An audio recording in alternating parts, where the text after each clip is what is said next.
up on my suggestions a couple days yesterday. It's a WillE video. We haven't watched a WillE video in a week or so. But this one's the sweatiest 2 months of classic WoW's history.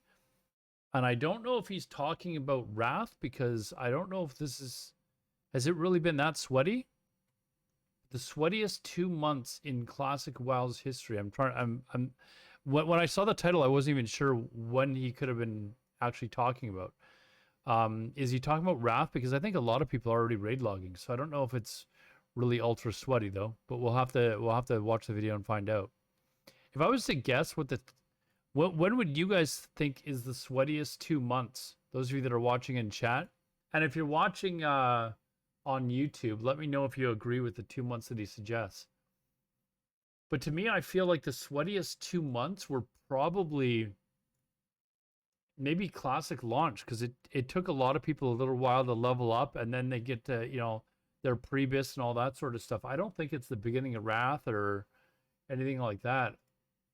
Anyways, let's watch a video and find out. PvP in Wrath Classic is easy. You do some PvP, you earn honor, you go buy gear, and that is it. Job done. But it wasn't always quite so simple. I did a video recently with a throwback to all the effort that went into world buffs, and it seems to me like a lot of people are either new to Wrath or enjoyed remembering them. It got me thinking about another core feature of vanilla, which has never been recreated in any version of World of Warcraft since. Releasing early on into Classic, this system followed true to how it was originally implemented, and it was the start of what was, without a single doubt for me, the most try-hard and sweaty 2 months that Classic WoW has or ever will see. This, ladies and gentlemen, is the honor and ranking PvP system of Classic WoW. Yeah, so first for sure. question, why rank? Why get into this? Why is it such a big deal? Well, only 2 months?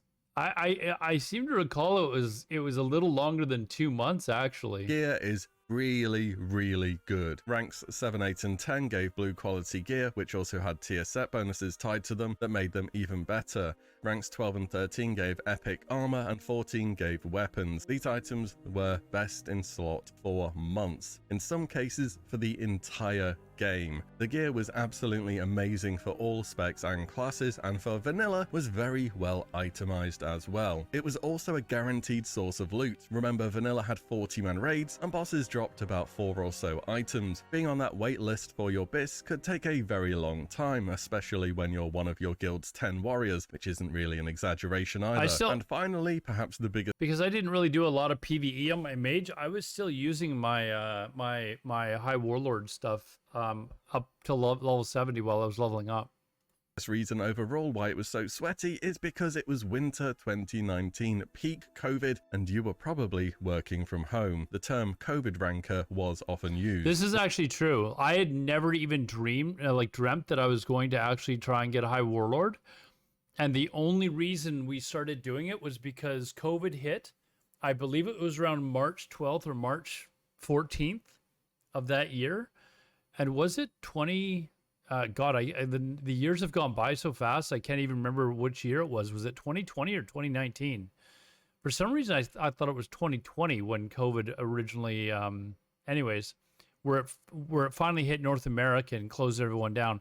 Anyways, we, during that time, moved to Heartseeker, or I started Tyrants on Heartseeker, and we started doing we was just supposed to be a world PvP guild.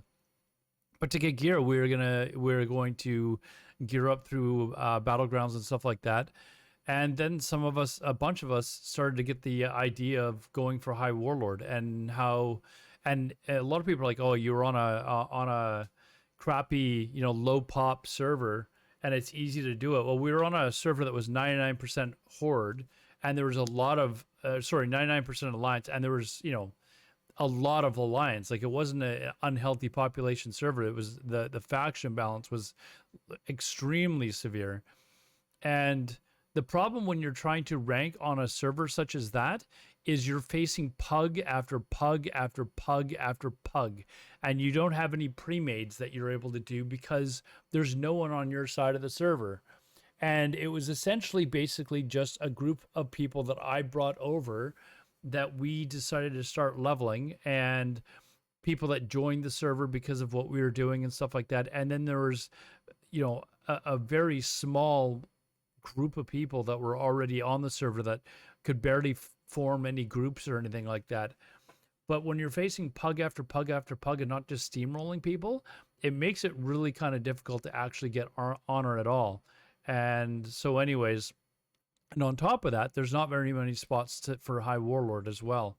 So it is actually a lot more difficult than you might think. Maybe not as difficult as some of these sweaty servers where they were going for like 20 hours at a time, but we were still playing for, 10, 14 hours a day, ranking to get High Warlord. And this is for like weeks and weeks on end. So it was a challenge. And I'd never even dreamed of doing it. And it was only because of COVID that I was actually able to even have the opportunity. Remember, in Wrath, it's just PvP, you get honor, buy gear. That's quite literally it. It doesn't is need a to lot be explained easier. any further than that. Back in Classic, it was a little bit more complicated, shall we say. So essentially, you go do PvP, your open world, your battlegrounds, objectives, capping flags, and so on and so forth, and you earn honor. At the end of the week, on a server-by-server basis, this is important, the game checks who has earned the most honor and then awards ranking points based upon that. The player with the most honor of that week will earn a maximum of around 13,000 ranking points, with all other players in the PvP pool earning gradually less RP or ranking points corresponding to how much honor they farmed. And you needed a minimum of 15 honorable kills a week to be part of that week's PvP pool. This will be relevant later. Your total...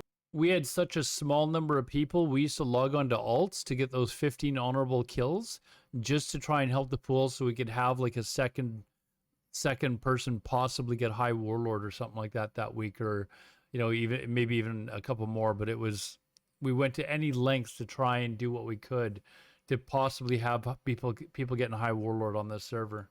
RP determines your rank. So this will be the visible title you have. So rank 6 is Knight for Alliance, and rank 9 is Centurion for Horde, and so on. Your rank is also what permits you to access PvP rewards. Rank 11 gives mounts, rank 12 and 13 the epic armor, and so on. All of these rewards are bought for gold, by the way. Honor is just a resource used to calculate RP, not a currency. To achieve rank 14, the highest possible rank, you needed a total of 60k ranking points. And as you can earn around 13,000 per week maximum, it doesn't sound all too bad of a grind, right? Well, actually no, that would be quite wrong. The decay. You see, you lose 20% of your RP each week. This is called decay, and decay is the real kicker in this system, because as your rank goes up, your RP total does too, and you keep losing more and more each week. So once you start ranking with a goal rank in mind, you can't stop, or decay will wipe out potentially weeks worth of progression with this system. You can't have a week off ranking, you can't miss a day, you can't... There were people that literally what he's talking about now who they couldn't go on a family vacation because they would lose too much in decay, or they planned vacation time in order to rank and stuff like that. Like, it was absolutely insane the lengths that people went to in order to try and get up to rank 14. There was someone in people that were playing with us that if they took basically a couple days off, if they had to go away for the weekend or something like that, they couldn't keep up and they basically fell behind, and that they would try and basically get enough enough rep or honor for the week in 3 or 4 days, just so that they wouldn't lose too much, basically. So they grind like crazy just to basically tread water for that week. Can't abandon the grind, or it will all have been for nothing. And yes, you can lose ranks through decay. In fact, in the final weeks from 13 to 14, your RP earnings will only be a little higher than the decay of your overall rank. And when I say 13,000 RP is the maximum... I think it took me 3 weeks to go from rank 13 to rank 14. I think it was 3. It may have been 4, but it was a haul. And the last few weeks that the last couple of ranks, you're going non-stop, because if you can't slow down. And what's crazy is there's people in Classic that they ranked 3. I know one guy who ranked at least 3 guys, I think even a 4th, to rank 14. I could not imagine doing that. I did it once. I was like, I don't know if I would ever even attempt to do it again. Unless It was classic fresh. I'm still streaming full time, that sort of stuff. I don't know. I'd have to think about it though.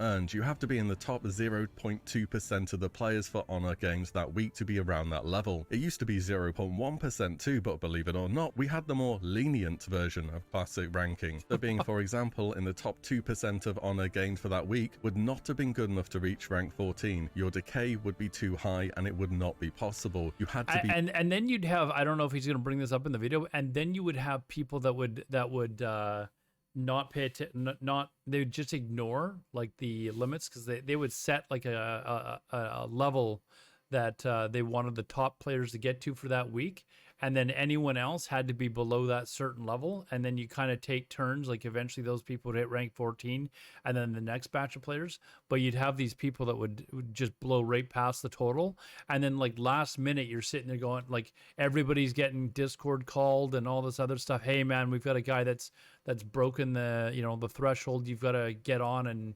and start pumping more honors. So you'd have people like last minute, the last day or two, just pumping out as much honor as they possibly could. Be right at the top. Yeah, and you thought you'd be done. You thought you were done for the week. Day. On top of that, each and you find out you have to get up back on and keep going. Is 5k RP over the last one. This means if you miss out on some grind, you could very much end up at, for example, rank 13, 95% progress, meaning despite only being 5% off your goal, you have. I think I finished at. It was either between when I went from rank 12 to rank 13 or rank 13 to rank 14.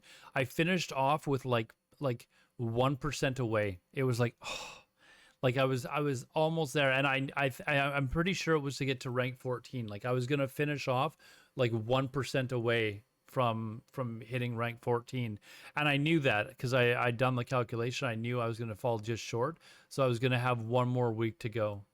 Had to go and grind honor for another over 12 hours a day for a whole week in order to beat decay. And when I say 12 hours a day, that's casual talk, and I'm being totally serious. He's being the hours serious. required to invest in ranking was absolutely obscene. It was more than a game, it was more than a job. It was living and breathing for several months on Discord with other people insane enough to do this. And the likes of Discord and real life communication were totally key to ranking. Early on in Classic, you had to play ball to get ranks. If you didn't know the right people, you just weren't going to get a high rank. That was it. This is another thing. You had to basically, in order to compete, you had to basically get invited to your server's PvP Discord and make friends with people that were on the Discord. Otherwise, you just simply weren't going to be invited to their groups.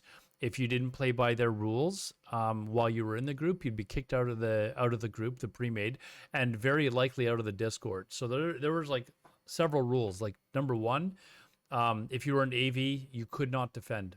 It was all about honor per hour. And people that know me know that I hate the idea of deliberately not defending and throwing. I'm always trying to win. But if you want to be in this Discord, if you're like defending or, backcapping or something like that, you will get thrown out of the Discord. You might get a warning. You might get a warning to never do it again. Otherwise, you would get thrown out of the Discord, and you would basically lose all hope. Because you're not able to get into any pre-mades, you basically lose all hope of actually getting rank 14. You have to play nice. And the same thing happened in Season of Mastery. Like the people that were running that Discord, we knew them from the server that we played on before, and we were basically warned, if you guys try to defend or backcap, you will lose access to the Discord.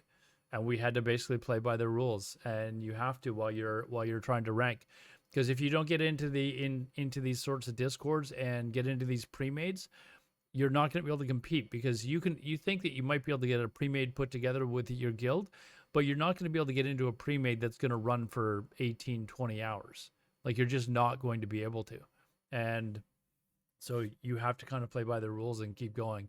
I can't believe I actually forgot about, didn't even think about that when he started talking about the sweatiest 2 months in Classic WoW's history. Because of course this is the sweatiest 2 months if you actually participated in this. And looking back at my past, everything that I've done in Classic WoW, I would have to say that getting High Warlord was by far maybe the biggest accomplishment that I've had. I was extraordinarily proud of other things, like I never did any raiding back when I originally played WoW. I just did PvP. I cleared MC, got up to like just the first couple of bosses in Blackwing Lair. So when I first cleared Blackwing Lair, that was like a big achievement for me. At the time, I hadn't done rank 14, or I was just starting, and then I think not long afterwards we started ranking. Um, Clearing Nax was a very big accomplishment for me. Clearing, the raids in TBC, of course, I'd never done any of those before. But the rank 14 grind, looking back, was I guess my biggest achievement in Classic WoW, for sure. I can't believe I didn't think of that. Remember, all this ranking stuff is server specific. The top honor earners will get the most RP, and the most RP gets you your rank the fastest. Do you see where this is going yet? So on each server, people began creating honor caps, or began to talk about being capped for the week. Now, there was no cap to how much honor you could gain in each week, of course. You could farm as much as you wanted, but people, well, didn't want to PvP more than they had to. And the term PvP being used for ranking was, it was farming, pure and simple. PvP was the side event. It was all about the grind. More on that later. Now, you needed to set the honor cap high enough where no casual player could possibly have any effect on it, nor could anyone not part of the ranking group realistically have a chance to farm enough to disrupt it. This is what I'm talking about. Like, you had to be invited to these discords that each server had, and if you weren't invited, you couldn't get into. And this is where all the really sweaty players were, by the way. Like, you might think that you have a decent PvP group. The best PvPers and the most sweaty guys, they're all on these discords, and without being on the Discord and being able to participate in those groups, you just can't. You're not winning enough games to keep up. Server to server. Early on during my time on Gehennas, which was without a doubt the sweatiest European server, the launch caps when Battlegrounds finally came out were in excess of 1.5 million honor gained in the space of a week. You got a couple thousand per Battleground, by the way. The second thing setting caps to honor did was allowing people to bracket stack as ranking point awards. Remember, I don't know if I percent. On Season of Mastery, there were weeks where it was in excess of 2 million. It was absolutely insane. Like, it was absolutely disgusting how high the honor caps were. I believe the highest that it got to on Heartseeker, when we were ranking, I think one time it hit like 1.9 or 1.7 or something like that. But generally it was probably, I think it was around, I can't remember. I'd have to go back and look, but I think it was around 1 million maybe, or something like that. But when you're in a group or on a server where you're basically kind of, putting together the best pre-made group that you can, and keep in mind, like, we were on a very small faction on a, server. And so it was basically our guild and a few people from another guild that were putting together pre-mades and going for as long as everybody was available to play. And we were still winning, like, against probably all but like 3 servers consistently. We were winning like every fight, except against the ultra sweaty guys. And I'm talking about guys that were like flasking and all that sort of stuff in their matches. Percentage of total players within the pool. You wanted as many people as possible. In fact, I keep pausing this video. We had a group of our players when we first started ranking. There was like 5 or 6 of us. So we'd be in one Warsong Gulch, and we'd be facing a pre-made, and we would actually beat these pre-mades. And I'll tell you what we did. We would just camp our base because we just wanted to win. We were like, no, whatever, let's just make their lives miserable. They want to, have a bunch of pre-mades against pugs. So we deliberately, basically, because we were like a group of 5, we would camp our base and we would wipe them over and over again as they came into our base. We just keep killing them over and over again. And it was ridiculous how many times they would actually just forfeit the match.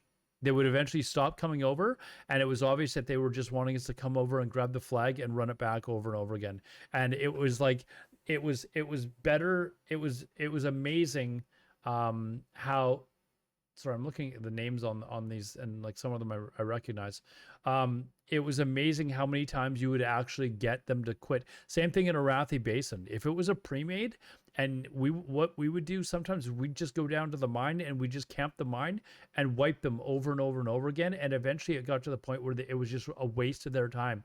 Like, they were actually losing honor per hour, and they would rather us just go and win in 5 caps so they could get out and move on to the next match. it was amazing how many times we would get people to just quit. I'm looking at the names on to this be as list. close together Like as Waffle Stomp, I possible to recognize the name. min-max your RP earnings. This system was good when everyone worked together and stuck to the amount of honor they were assigned Anyways, to maybe farm. a different Waffle Yes, Stomp. people were assigned a number of honor to farm in a week. But what if somebody went a bit rogue towards the end of the week and began to PvP more and gained extra honor? That was a big no-no. We don't want to PvP, remember. We want to earn ranking points. Doing this was called bracket breaking and was one of the most potentially dramatic things you could do in a ranking environment. It calls on Discord at like 2 in the morning. I bet people did this on purpose. After PvPing for 16 to 18 hours a day for months, yes, it was months to get rank 14, a lot of people went over the edge a bit, shall we say. Anyways, by raising the honor cap, you could easily throw off the calculations for the week, as it was a matter of tenths of a percentage. It was very easy to do, especially at the top of the bracket. It literally gained you nothing, as you were already among the top earners, whilst also more or less ensuring that everyone else at the top just got another week of 16-hour battlegrounds added to their life. If there was ever a way to get back at someone though, this was it. So yeah, pretty simple system so far. Can't see why they ended up changing it to just go earn honor and buy gear. But wait, there's a lot more actually. This is where we need to talk about the PvP pool. This is the total number of players who have gained 15 or more honorable kills in a week. Now, of course, ranking point gains are done from a percentage of the total players in the PvP pool, and we know that players were trying to stack the bracket to min-max their gains here. In fact, on smaller servers, sometimes the PvP pool was not large enough to award the highest amount of RP gains, and you literally could not get rank 14.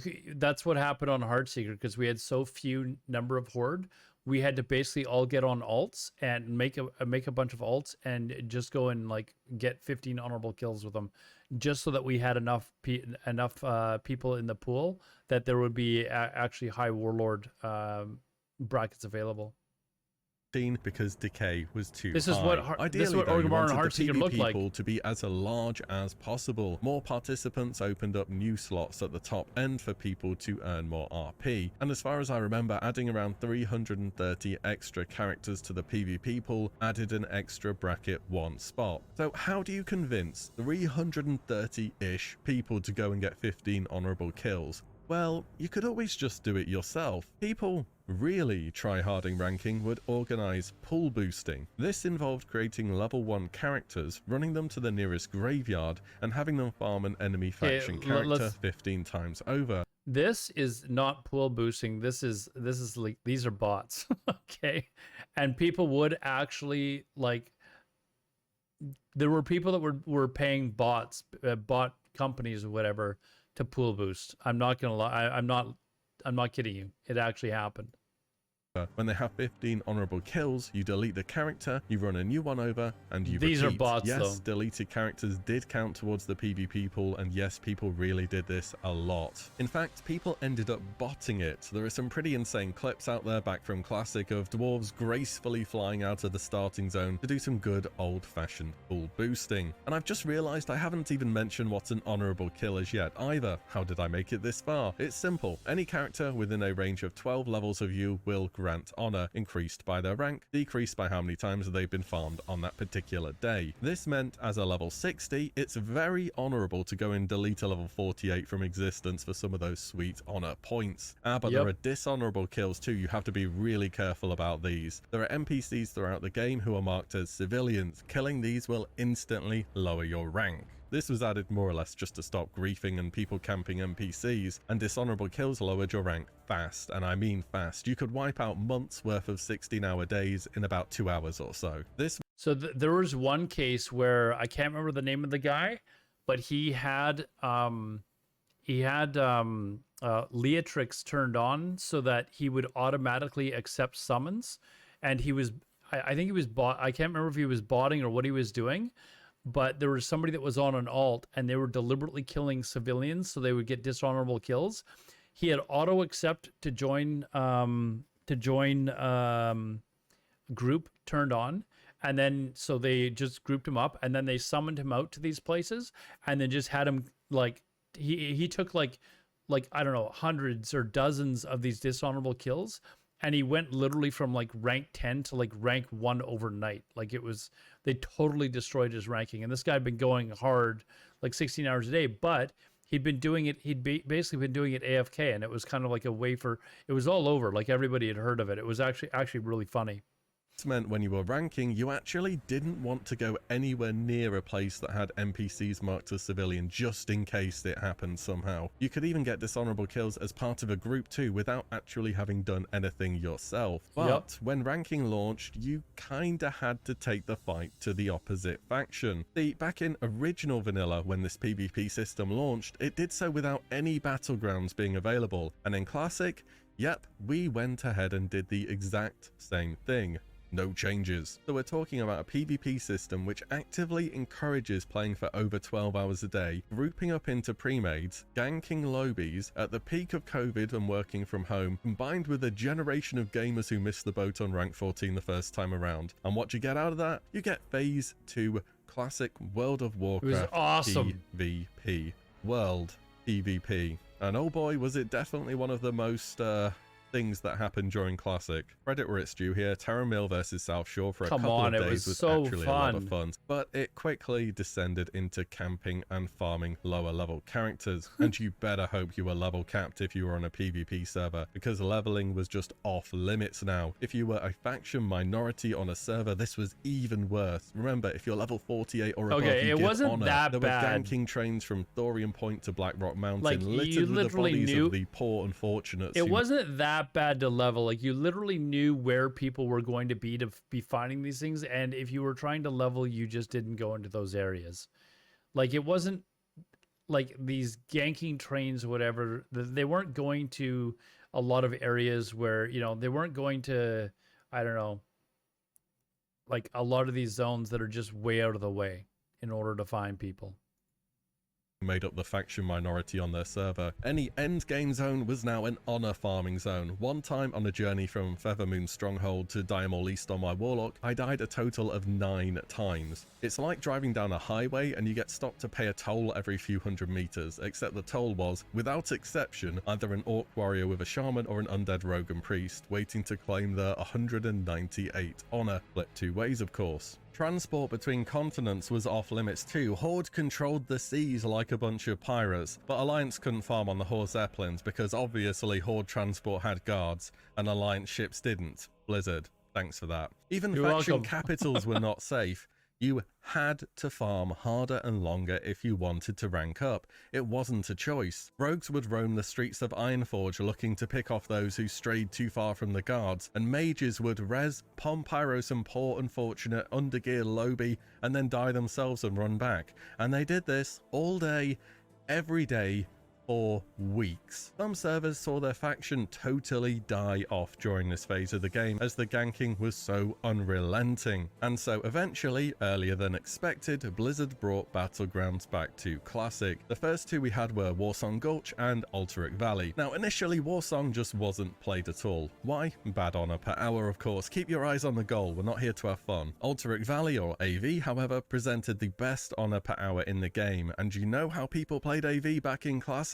A battleground that had a legacy of games lasting for hours and hours or even days, and a constant... Yeah, this is where I was talking about, where your goal was to end this as fast as possible. And again, if you were caught trying to backcap or extend the game in any way, they would kick you from the Discord for doing stuff like that, because it was affecting everybody that was in your group that was trying to get higher up in ranking. So tug of war back between the Horde and the Alliance. They ran straight past each other down to the enemy general in a bid to finish the map the fastest. The best honor per hour was running down Alterac Valley for 16 hours a day doing PvE, and I'm not exaggerating. And players had honor farming min-maxed down to a T. So interestingly, here was where the Alliance did have a benefit over the Horde. Many more PvP oriented players went Horde due to the fact they had some really busted racials back then, such as Will of the Forsaken or Hardiness. But when it came to joining a queue for Battlegrounds, the Horde were nearly always waiting. Even an Alterac Valley at launch was a good 20 minutes or so, and later on into the expansion, it was legitimately hours of waiting. Alliance pressed join Battleground and the queue popped up instantly every single time. Now, back then, if you remember, Battlegrounds had a number assigned to them, and you could see on your pop-up which Battleground number you had received. And whilst you couldn't just full on queue as a 40-man for Alterac Valley, and you'd call it out in game Discord. the system into essentially guaranteeing that you're going to win. So you would have everybody sitting in one room in Discord, and when a queue would pop, you'd hear a bunch of people go 62, 62, 62, 62, or whatever. And if enough people were saying, yeah, that's enough to go and basically get a pre-made going, they would all go and join that Discord. However, if a queue popped and only like 2 or 3 people said, 42, 42, 42, they'd be like, okay, no, re-queue. And they would actually get out of queue and then re-queue again until they got into a queue where like 40 people, basically all jumped into the same battleground. And it basically assured that you were just going to wipe the enemy and win the battleground, right? So get ready for this one. So what players did is Here they it had is. a ranking Discord server. As we went over earlier, communication between players is key to getting the most out of your ranking. What would happen is that a bot on Discord would count down for everybody to press join Battleground at the same time. After a few seconds, everyone posts what Battleground number they've received in the Discord chat. The bot would then tally up how many instances of each Battleground had been entered. So if you only got 5 people with the same Battleground number, that's no good. Drop that queue, rejoin the next countdown, and try again. Of course, you don't get any punishment for dropping the queue. However, if you, for example, got 25 people in the same Alterac Valley, then this you'd happens go. regularly, by the way, everyone presses join, and you have an AV with over half your team on comms, with some of the best gear available, rocking consumables, and, of course, having engineering. The Horde just didn't have steamrolling the even engine. a remote chance when they ran into a pre-made like this, and they often had to wait close to an hour for... Wait, what?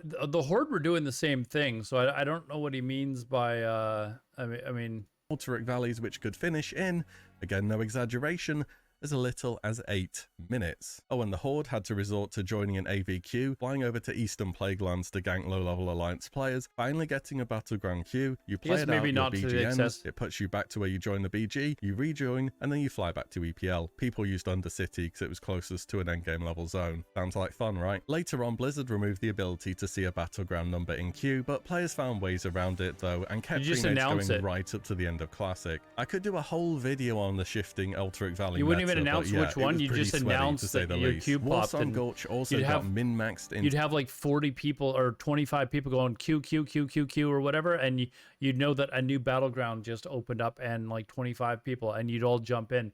And probably 90% of the time, everybody that got their queue that popped at the same time would be in the same battleground. On a rare occasion, you might have 2 that open up at the same time. So, and then, you might have a group of people that were split off from the main group, but it worked very effectively. Into misery for the solo player. First up, you could straight up pre-made a 10-man group into Warsong Gulch. But what if you ran into another pre-made? That's going to be an uphill battle. Remember, we want honor points, not PvP. So what players did is have a scout as part of their group, join the battleground and see what the enemy team was made up of. If the scoreboard showed loads of enemies from the same realm, you kind of know already that it's a pre-made. And Horde at this point still had queues, remember. They couldn't do this unless they wanted to get back in line after abandoning the BG. So Alliance players would drop the queue, they'd get a new scout in, the old one would have the deserter debuff as they did leave a battleground. The rest of the raid wouldn't get any deserter debuff, of course, because they never actually joined the battleground. They queue again until they get a bunch of solo players where they can quite happily farm them until the victims realize it's not worth resurrecting anymore, and the optimal way to play the game is to semi-AFK as a ghost until they cap the 3rd flag. Oh, also Warsong Gulch had no in-game timer, they can go on forever. Some games were held hostage for literally over 12 hours. And there used to be There was one incident. It was their druid from Vampire Clan. He actually held on to. I'm not kidding you. This is how sweaty he was. He held onto the flag for like 16 hours, and he actually got a ban from Blizzard for doing that. He held on to it, went up to the top of the Alliance base, and had basically his entire team defend him, so that the enemy team couldn't kill him. And they just basically sat there and held the entire battleground hostage for like 16 hours. Crazy that they did that. But anyways, this is the one where I told you that when we were in with a group of like 5 players, we just camp our base and just kill the enemies over and over again, because we'd die and we'd resurrect at our graveyard if we died. But if they died, like we just dwindled their numbers down, and eventually they got tired of trying to get into the base. Sometimes we get wiped out, but a large portion of the time we would actually kill these pre-mades, and they'd eventually just give up. It was actually like a challenge for us, and it made it actually a lot of fun to face these pre-mades. And if you actually beat a pre-made, that's like the ultimate insult. If you're in a pug group and you beat a pre-made in Warsong Gulch or Arathi Basin or something like that, like that's like a big kick in the nuts. Exit portals inside Warsong Gulch 2, they're the buildings kind of behind where the graveyards are, if you know what I mean. These were removed too as people were mind controlling enemy faction members and running them out of the battleground. This actually worked and it gave them a deserter debuff, which is kind of funny, but that's how Classic works sometimes. In time though, the Gen 1, yes they called themselves that, rankers hit 14 and things gradually began to get a little less sweaty overall. Classic does get a bit of a reputation for having people who take things to a pretty extreme degree when they just don't even remotely require it. I think WoW buffs were a good example of that when it came to raiding. Ranking, however, was one of those occasions where the players were very much in control. You know what, I will say this. I was one of the people that originally, when they talked about getting rid of world buffs for raiding, I was kind of all for it. And then once I thought about it and talked to some other people about it, I get why world buffs are so popular, that people like to blast and do speed runs and stuff like that. So I still like the idea of world buffs in vanilla. I just don't like the idea of the time or the capsule or whatever it's called, because I like guilds or raids to have to be able to get to the raid without losing the world buffs to PvP and stuff like that. It brings an added something additional to PvP servers. If you don't want to risk losing your world buffs while you're trying to get to the raid, play on a PvE server. I don't know what else to say. Of the levels of sweat that would be required, and they look at this, he's inside the tunnel. That stat out. It was up to your server to determine the honor caps, how willing to group you were in order to earn honor, and how many hours you could run down Altaric Valley or run over unorganized pugs in Warsong Gulch and later Arathi Basin. And that's why the launch of the honor and ranking system in phase 2 of Classic was and always will be the 2 sweatiest gamer months this game will ever see. For some, this will have been a trip down memory lane. For others, like probably a feeling of relief that you didn't go full in on vanilla PvP ranking. It was certainly something, and I heard many times that after hitting rank 14, after literally months of playing all day every day with the same people, it was a bit of a strange feeling that eventually it had come to an end. But what ranking was memorable, and it created stories. Vanilla, for all its flaws, has always been very good at doing this, and that's why to this day people look back to how WoW started fondly. That's the video. If you liked it, do drop a like, it helps me out. Let me know your experiences of ranking and how things played out on your server. As always, thank you all so much for watching and listening in, and I'll see you all in the next one very soon. Great video by WillE. When he mentioned that it was a trip down memory lane, I actually wanted to I know that when I hit High Warlord, it was such a big achievement for me that I actually went around the world and took screenshots of me with the High Warlord title.